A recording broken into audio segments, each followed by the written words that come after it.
I recently lived through what felt like my personal nightmare. The HOA president decided it'd be a great idea to block our only access lane with massive bulldozers, and when I dared to question her, she shouted at me like I'd committed a crime. Her explanation? She claimed these were calming art installations, not obstacles. The irony? She ended up blocking the very fire truck that was rushing to keep her own house from burning down. Let me back up a bit. The place is called Harmony Creek Estates. Sounds idyllic, right? Like sipping lemonade on the porch while songbirds serenade you. And sure, some mornings you might catch a bird or two, but mostly what you hear around here is the hum of the printer churning out fresh HOA violation notices. I'm Jack, by the way, and if I sound a beat a broken bar, let's say, sharp, it's thanks to living in Harmony Creek. You see, our homeowners association is ruled by a woman who thinks the word community is just a fancy tool for bending people to her will. Her name? Karen. Yes,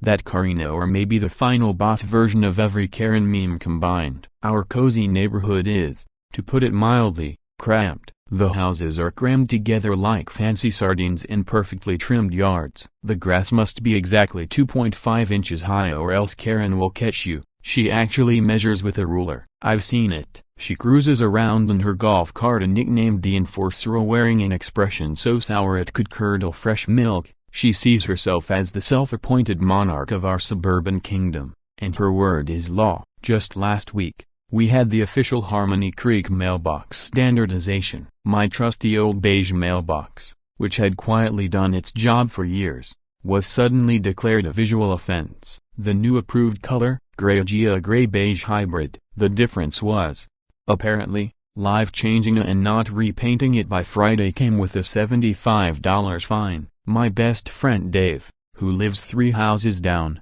got dinged too. His crime? Coiling his garden hose the wrong way counterclockwise, apparently forbidden by the newly added Clause 2 by Law 74C, subsection parrot. Sounds absurd, but Karen insists it disrupts the neighborhood's visual harmony. Dave figures she spies on him every time he washes his car, then invents a new rule to ruin his day. He describes living there as being pecked to death by an extremely tiny goose. Personally, I think he's being too kind to geese. And then there's Uncle Vincent, not my real uncle, just an eccentric old neighbor on the corner. He wears Hawaiian shirts year-round and has a flock of plastic flamingos that he rearranges on his lawn every morning. Much to Karen's horror, he calls it performance art. She calls it a neighborhood blight. Last month, poor Uncle Vince got a violation notice because one of his flamingos, Bartholomew, was apparently leaning at an unapproved angle. Vince fought back by giving Bartholomew a little witch hat and propping up a sign that read,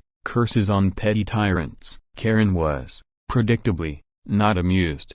She slapped him with fines for the hat, the sign, and the original lien. Karen's latest passion project, something she calls beautification. In practice, it means complicating everyone's life under the banner of making things prettier. First, she mandated flower boxes that could only hold red petunias and no pink, no purple. Then came the Pathway Illumination Project, featuring solar lights so faint they mostly spotlighted the army of snails wandering around at night. You'd trip over a snail before the lights would save you from the curb. Every new project comes with a glossy newsletter dripping with exclamation points, and at least one large photo of Karen smiling triumphantly beside whatever the Hoffies had just bought. By day, I'm a volunteer firefighter. I have been for 15 years. It isn't glamorous, lots of drills, late nights, and the constant smell of smoke that clings to everything. But when the alarm sounds, people are scared, and someone needs to help. That's why I do it. Our fire station sits just outside Harmony Creek, the quickest way into the heart of the neighborhood, where the roads get tight and the houses even tighter, is Whispering Pines Lane. It's a narrow stretch, ironically lacking any whispering pines, but it's the only real route for our biggest engine, Engine 12, the one that carries the big ladders and most of the water. A few days ago, Karen sent out another one of her fancy newsletters, this time printed on cardstock so thick it probably cost more than my weekly grocery bill. It announced, with over-the-top enthusiasm, a new major community enhancement to boost the natural elegance of Whispering Pines Lane. No real details, just a picturesque photo of an empty road that looked nothing like the real thing. plus a date for the grand unveiling. I had a sinking feeling in my gut, and it wasn't just from the chilly breeze. When Karen goes quiet and cryptic, it usually means something profoundly inconvenient is coming. Dave joked he'd stock up on aspirin. Uncle Vince said he'd train his flamingos to stand guard. But me, I just had a very bad feeling that her idea of natural elegance would be anything but practical and definitely not an improvement. As a firefighter, you get used to seeing people on their worst days, and if you're lucky, you help make those days a little less awful. That's why I signed up all those years ago. After high school, I signed up as a volunteer firefighter. My grandpa had been a career firefighter in the city. He used to tell stories that could raise every hair on your neck. But beneath all that, there was this steady pride and quiet sense of duty that really stuck with me. I guess that rubbed off. It isn't about playing the hero, really, most days. It's about endless training, working as a team, figuring out which end of the hose actually sprays water, and trying not to trip over your own boots when the alarm jolts you awake in the dead of night. My best friend Dave isn't in the fire service. He's an accountant. Calm, measured, and methodical, which might explain why we get along so well. He's the type who could track down a missing decimal point in 1,000-page reports without breaking a sweat. He likes to joke that my volunteering is just my way of avoiding spreadsheets. He might be onto something, but he's also the first one to drop by with a fresh cup of coffee after a tough call, or listen when I need to rant about red tape and endless regulations. Dave moved into Harmony Creek about a year after I did, pulled in by the same shiny marketing promising peaceful living.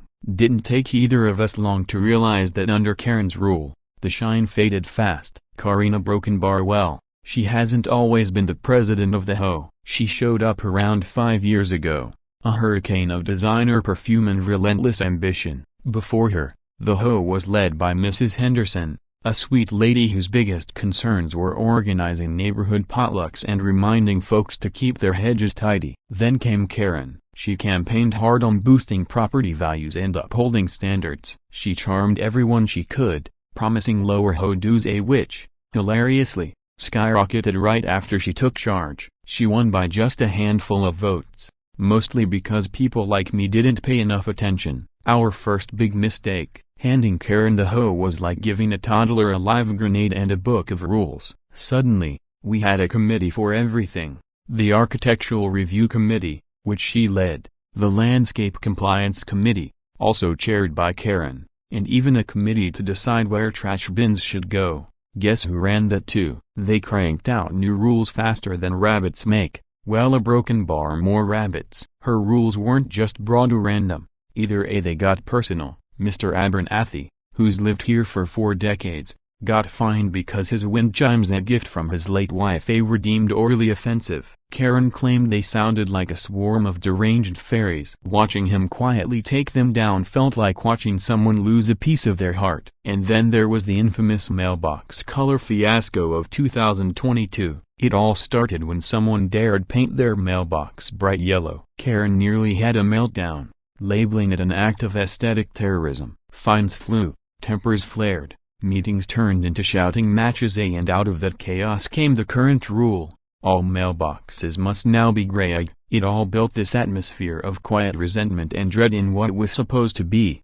a broken bar home. Harmony Creek itself is pretty much your classic modern development, as many houses as possible crammed onto as little land as they could manage. The roads twist and narrow, with cars often jammed along the curbs because the garages are stuffed full of things folks don't have room for indoors. Whispering Pines Lane, that's the worst stretch. It was part of the final phase of the development, squeezed in almost as an afterthought. It barely fits 2 cars side by side, and that's assuming someone doesn't mind brushing mirrors. For a fire engine, it's like threading a needle, even on a good day. There's one bend in particular, a tight curve with hardly any shoulder. At the station, we've flagged it over and over, asking the town for no parking signs or some kind of protection. The requests always got buried somewhere deep in the paperwork mountain, moving at a snail's pace, if they moved at all. Uncle Vince, being Uncle Vince, decided to take matters into his own colorful hands. He put up hand-painted signs featuring his plastic flamingos dressed like traffic cops, with speech bubbles saying things like, Think before you park, bub. And flamingos need space to dance. It didn't solve the parking mess, but it did earn him yet another fine from Karen for unauthorized signs and, amusingly, impersonating law enforcement. Vince framed that violation notice and hung it in his living room, calling it his masterpiece. So when Karen's glossy newsletter announced a major community enhancement for Whispering Pines Lane, the alarm bells in my head went off louder than any siren. Knowing Karen's love of looks over logic and knowing how vital that road was to us firefighters, I had a terrible feeling. Dave cracked that she'd probably put up a giant marble statue of herself waving traffic along. I laughed, but it wasn't a cheerful laugh. With Karen, it wasn't even that far-fetched. The big reveal was set for Monday, with materials scheduled to arrive Friday. As the week crept by, I found myself driving past Whispering Pines Lane more than usual, my gut twisting into tighter knots each time. Whatever she had planned, I couldn't shake the feeling it was going to make everything worse, and not just for us. Friday rolled in gray and drizzly, perfectly matching my mood. And right on schedule, Karen's schedule, the materials for her grand project arrived. A massive flatbed truck, the kind more suited to hauling bulldozers, lumbered down Whispering Pines Lane.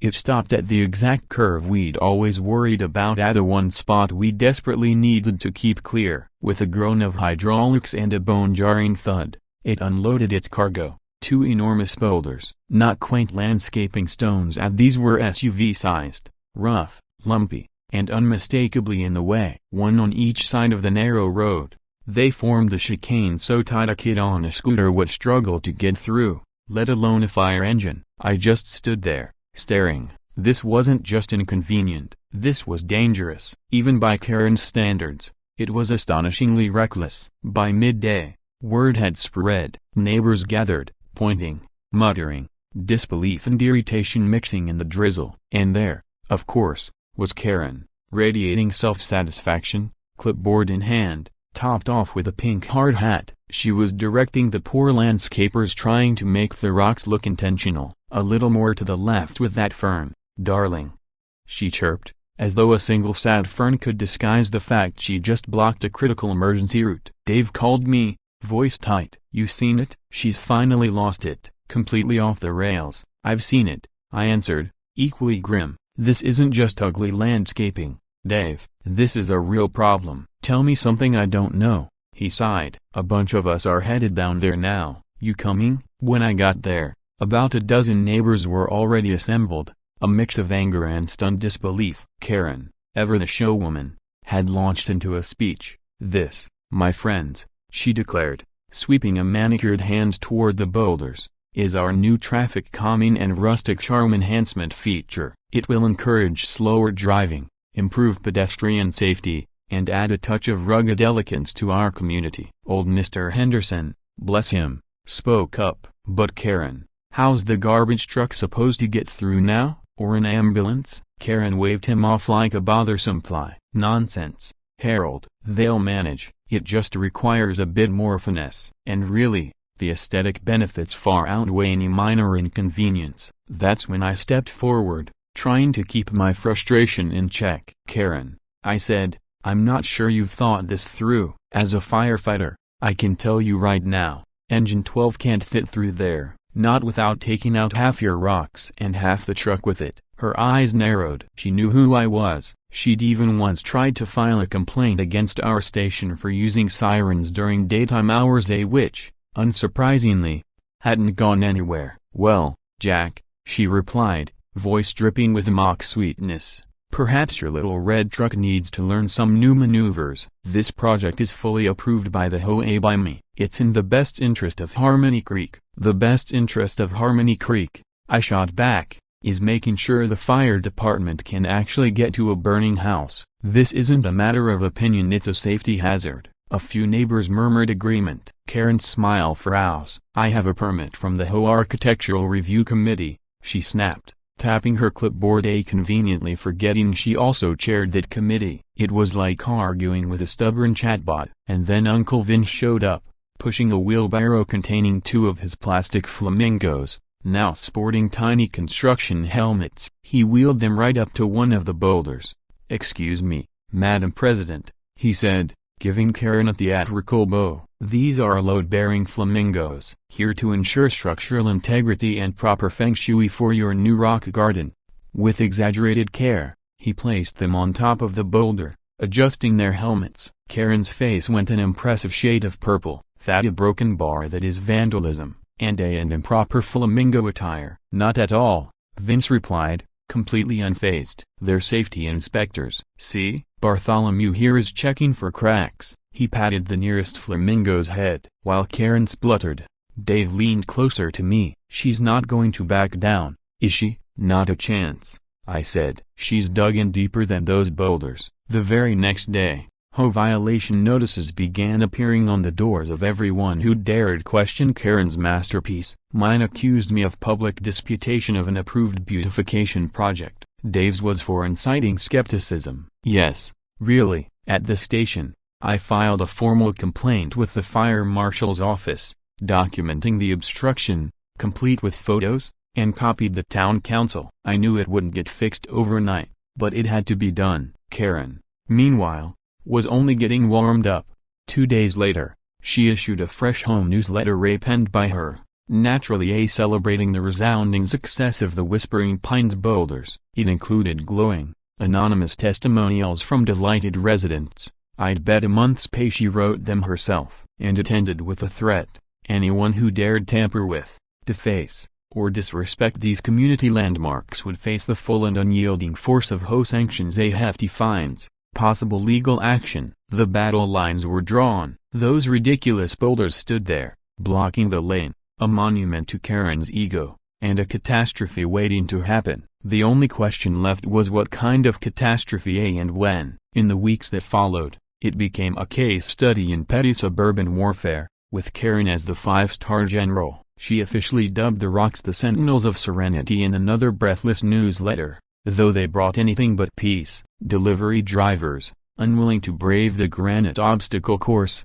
began leaving packages at the entrance to Whispering Pines, forcing residents to trek back and forth to collect them. The garbage truck, after a heroic but failed attempt to navigate the chicane which ended in grinding metal and a white-knuckled driver finally refused service, residents had to haul their bins nearly a quarter-mile to a communal pickup point. Rain or shine. Any complaints? They were met with templated letters scolding us about shared community responsibility and embracing minor adjustments for the greater aesthetic good. Dave and I, unwilling historians of the absurd, started documenting everything: packages stacked at the entrance, overflowing communal bins, frustrated residents, mirrors scraped as cars tried to squeeze through, tempers flaring. We kept photos. We logged each complaint, each near miss. We kept meticulous track of every incident, every complaint we knew about. We sent our growing dossier of photos and witness statements to the town council again. We even started a petition,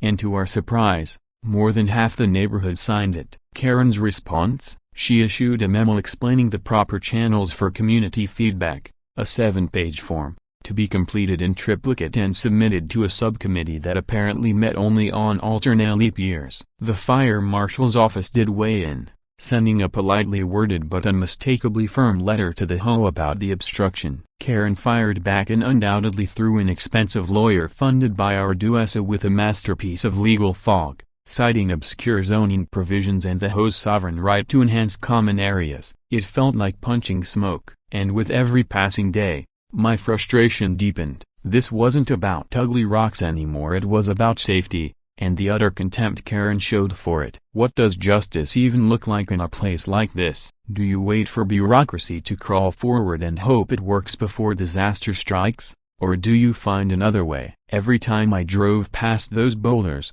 I felt that knot of anger tighten. Even neighbors who'd voted for Karen didn't deserve this level of petty tyranny. Meanwhile, Karen seemed energized by the uproar. She doubled down on enforcing even more ridiculous rules. Mrs. Gable, who was 80 and liked to feed the squirrels, got fined for unauthorized wildlife catering. 10-year-old Timmy Henderson had his basketball hoop confiscated because it didn't match the approved recreational aesthetic. The violations came faster than autumn leaves, each one a small paper cut to the neighborhood's collective goodwill. Then there was Uncle Vince. His gnome protests escalated beautifully. He acquired dozens more gnomes and staged elaborate silent protests. One day, a phalanx of gnomes all facing Karen's house, tiny fists raised the next, a gnome chain encircling a boulder in stubborn solidarity. Karen was furious. She fined Uncle Vince for excessive gnome deployment and creating a visually cluttered protest zone,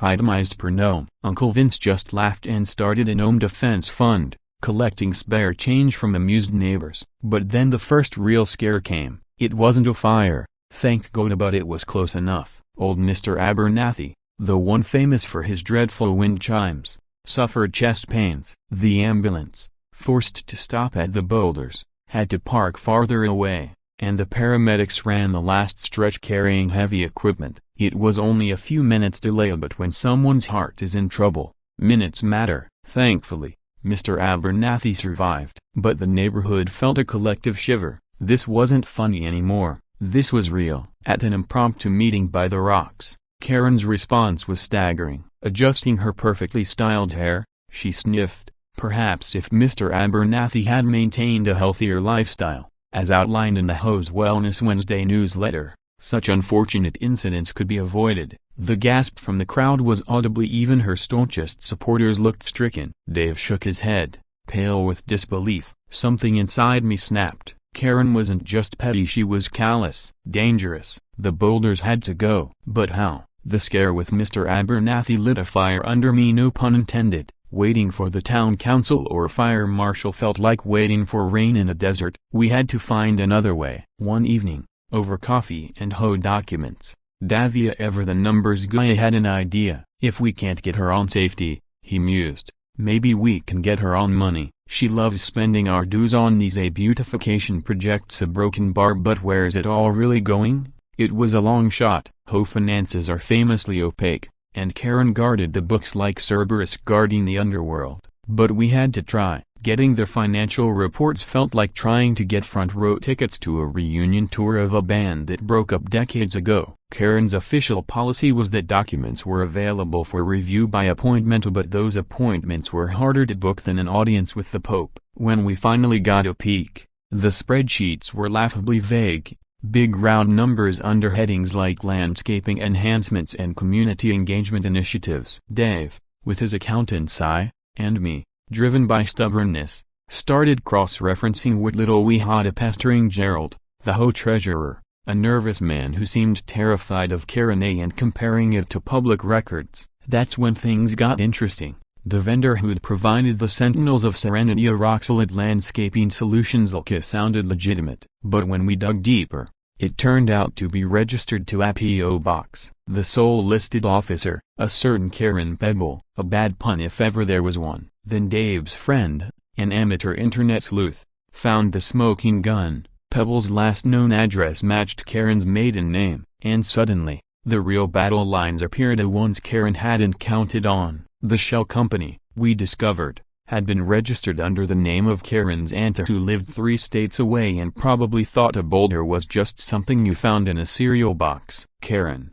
Dave said, eyes wide. Karen Pebble, you think she's literally paying herself through a fake company run by her Aunt Mildred? It's a bit on the nose, even for her, I admitted. But it sure looks like our HOA president isn't just power mad. She might be padding her own pockets. That changed everything. This wasn't just about petty tyranny anymore. This smelled like fraud. A whole new game. Suddenly, the overpriced gray mailboxes, the dim solar pathway lights, the glossy newsletters on premium paper, they all started to look less like eccentric spending and more like potential money laundering. The real challenge, proof. Solid, undeniable proof that wouldn't just crumble under the weight of Karen's lawyers, who we knew would come at us like a biblical plague if we dared go public without it. We needed a smoking gun, or at least a gun that was still warm. And then, as if scripted by the universe itself, Uncle Vince stumbled onto something. In his ongoing, gloriously eccentric one-man war against Karen, Uncle Vince had decided her prize-winning rosebush ESA, which flanked her walkway like crimson sentinels, were harboring subversive aphids. Armed with a magnifying glass and a notebook, he launched an inspection mission. While documenting enemy insect activity near Karen's recycling bin, which he insisted was bug-infested and in violation of Section 8, Subsection Caterpillar. He found a discarded envelope. It was from a company we'd never heard of. Exquisite exterior designs. Inside, crumpled, was an invoice, not for roses, but for Whispering Pines boulder placement aesthetics, and the amount could have repaved the entire street. The kicker, the payment slip attached wasn't addressed to the company at all. It was made out directly to Karen's personal account. Uncle Vince, bless him, presented it triumphantly. "See?" he crowed. "The roses are a front for her fishy schemes." Dave and I exchanged a look. Roses aside, Exquisite Exterior Designs turned out to be another shell company, newer, even harder to trace than rock-solid landscaping solutions. But here, at last, was something connecting Karen's personal bank account to the neighborhood's money.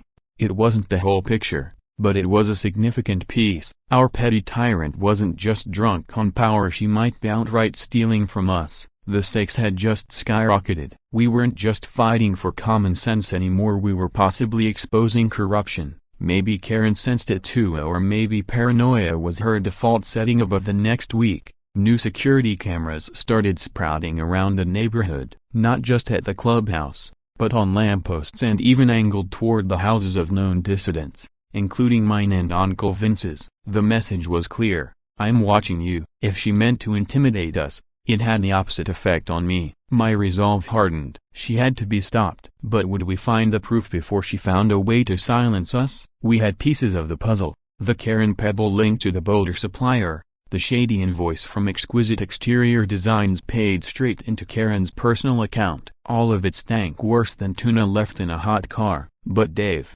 ever the voice of caution, reminded me, circumstantial evidence isn't enough. "If we go to the police now, Jack," he'd say, tapping the battered folder we'd started filling with suspicious documents, "her lawyers will shred us. They'll say Karen Pebble is just a subcontractor." That payment?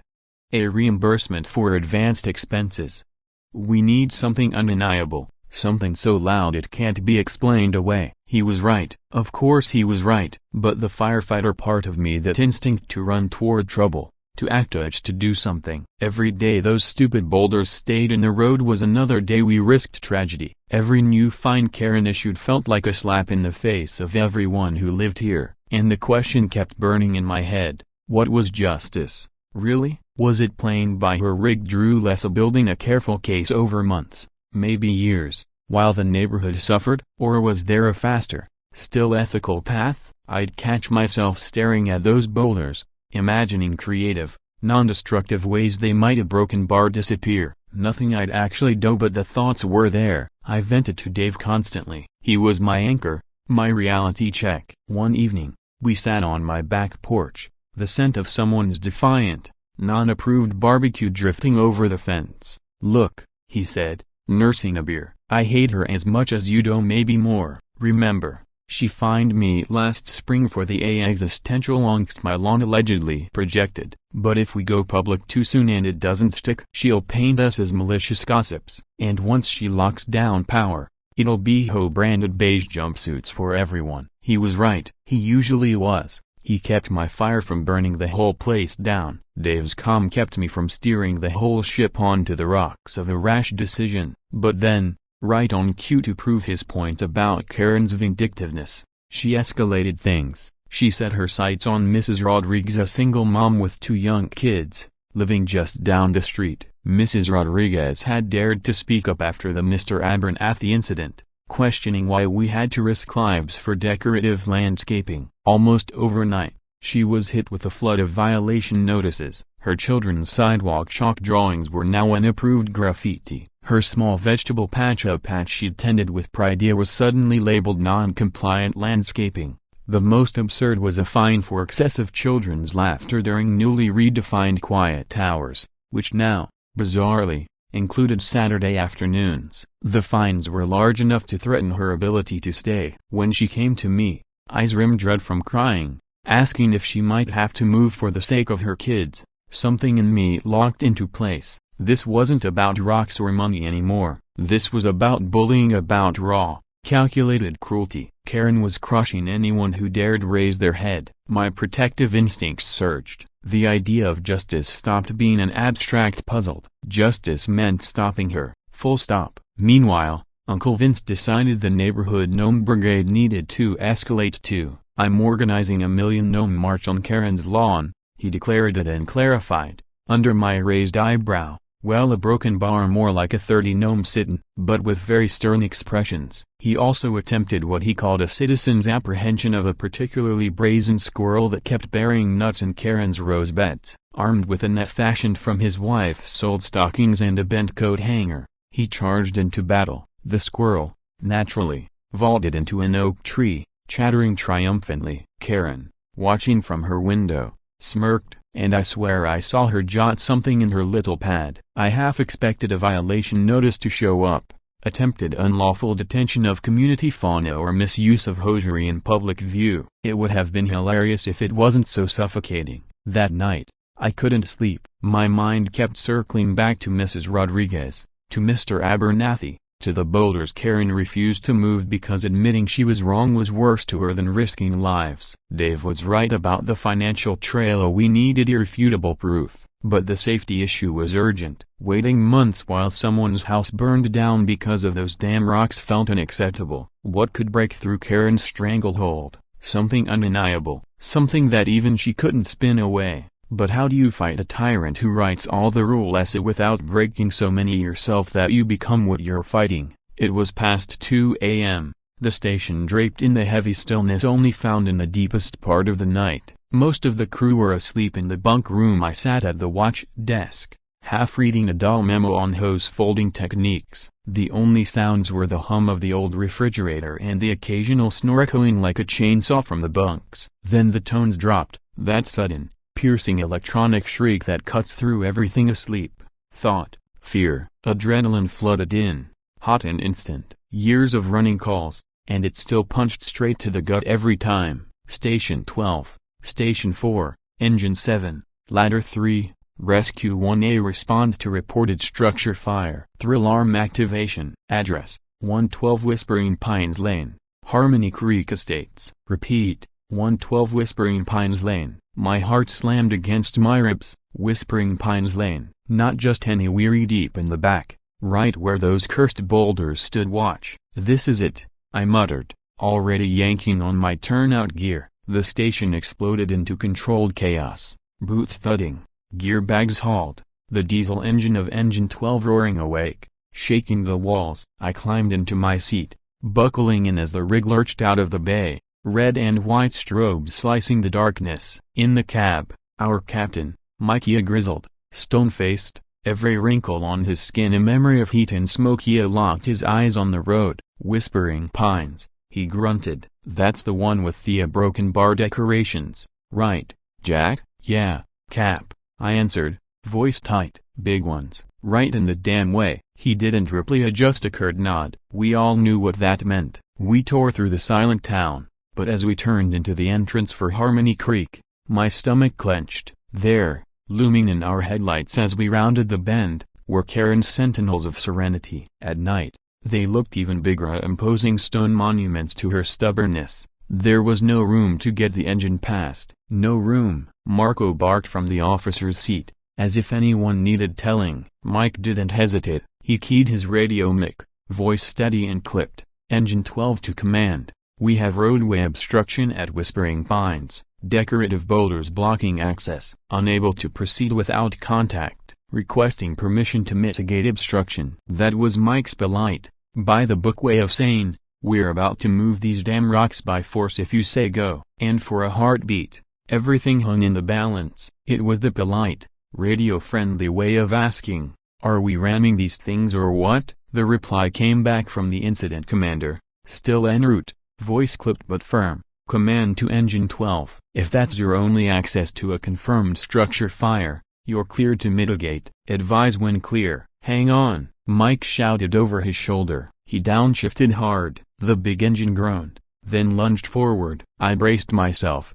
fingers white-knuckled on the dashboard. A hideous screech of metal grinding against stone filled the night, a sound that somehow managed to be both deafening and bone-deep. We lurched violently as Engine 12, all 20 tons of her, bulldozed straight into Karen's precious sentinels. Sparks shot out in jagged bursts, an ugly firework show. One boulder got shoved sideways, gouging a long, black scar into the asphalt. The other well, it cracked at the base, half crumbling under the force. So much for rustic charm. We punched through, battered and scraped, paint and bumper worse for a wear but through. As the debris settled, a figure appeared outside the house closest to the builders, number 114, Karen. She was dressed in a bright pink silk robe, hair in massive curlers, her face twisted in outrage, phone held aloft. She was recording and shrieking like her life depended on it. Vandals, hooligans, you're destroying community property. I have you on camera, you'll pay for this. This is an outrage. My beautiful sentinels, I'll have your jobs. I'll sue the entire department. Community standards, bylaws. Even over the growl of the engine and the wail of incoming sirens,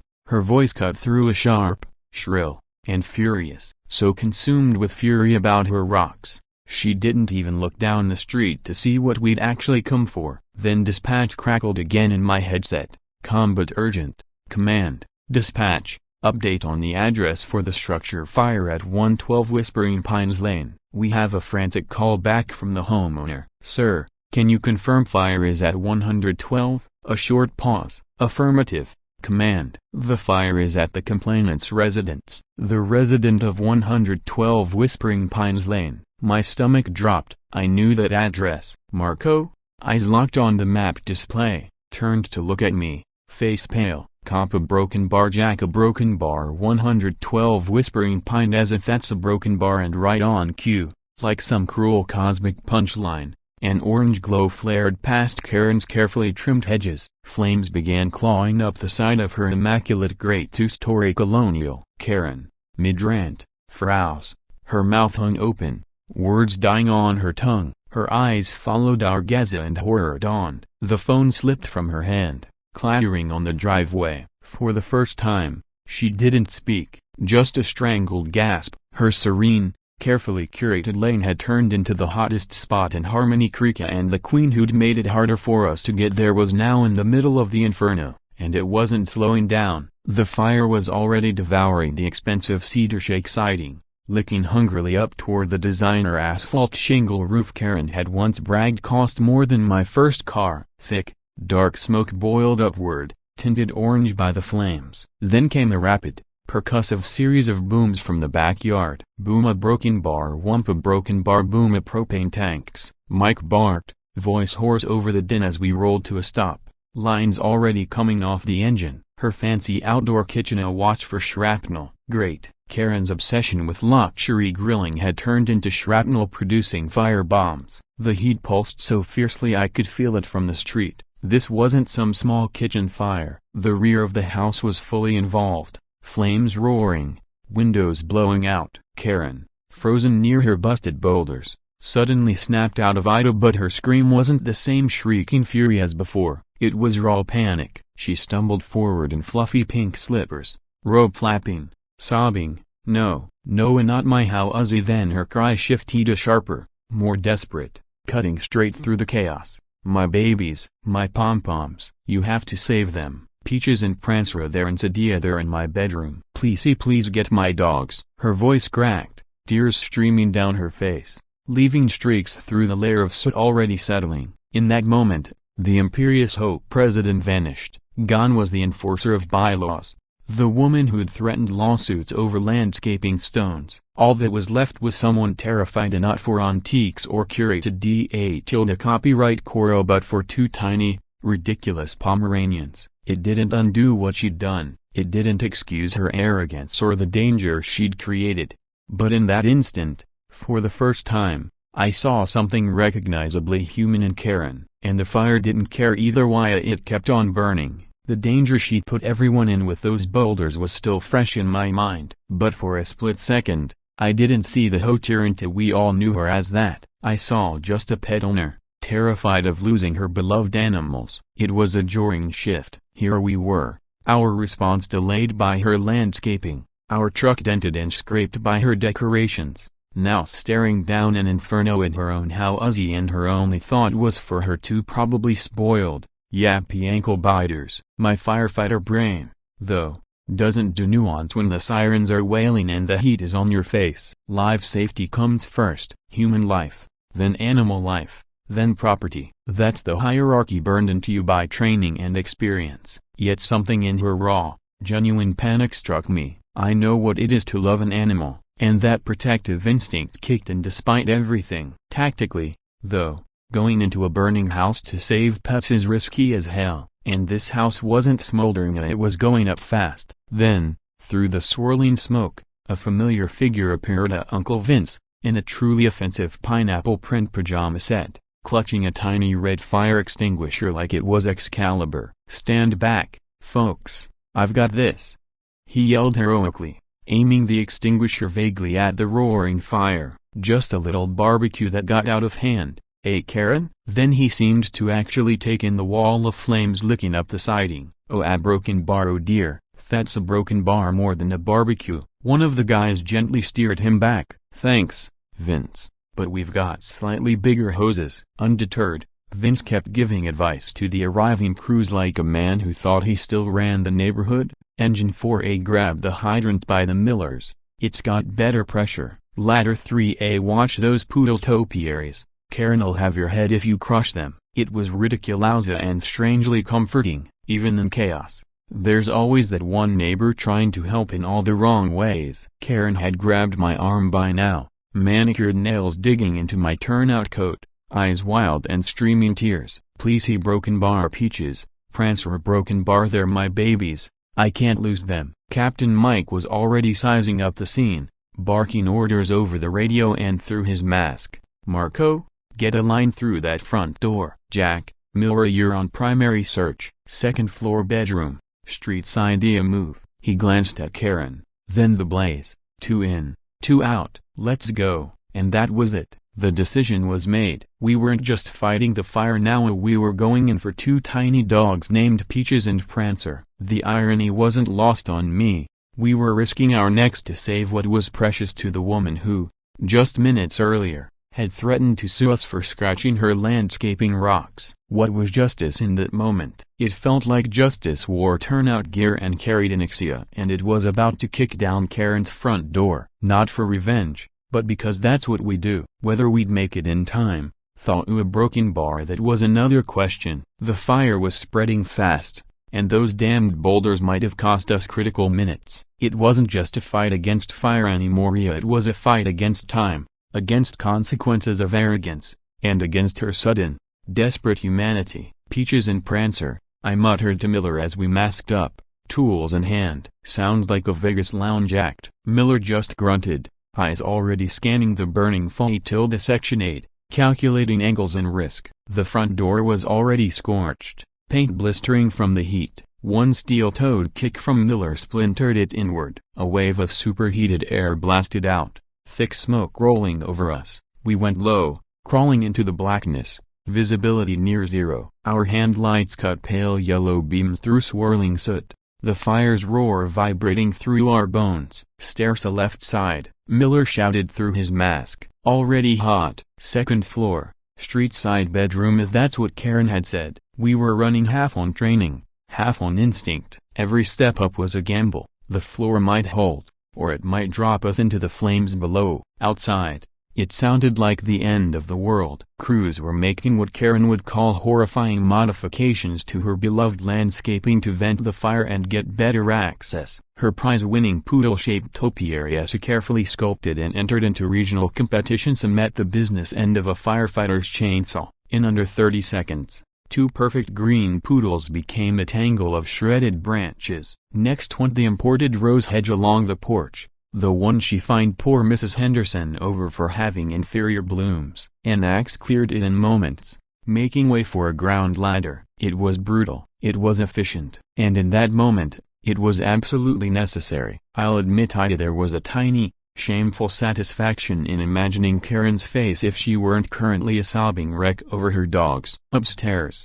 the heat was brutal. We swept each room, shouting over the roar of the fire, "Peaches, Prancer, come on, guys, help us out here." It felt absurd, calling cutesy names into a burning house. But you do what you have to do. We checked under beds, in closets, behind dressers, moving fast but careful. The bedroom Karen had pointed out, probably her master suite, was already fully involved. Flames curled across the ceiling, rolling like angry waves. "No way, they're in here," Miller coughed, pulling at my sleeve. "We gotta back out." We started to retreat, then I heard it, a faint, terrified yelp, nearly swallowed by the crackling fire. "Hold up," I shouted, pushing Miller back. "Listen." Another yelp, a weaker this time. It came from a smaller side room, a dressing room, maybe a study. The door was closed. I tested it, hot, but not blistering. I kicked it open. There they were, two tiny balls of fluff,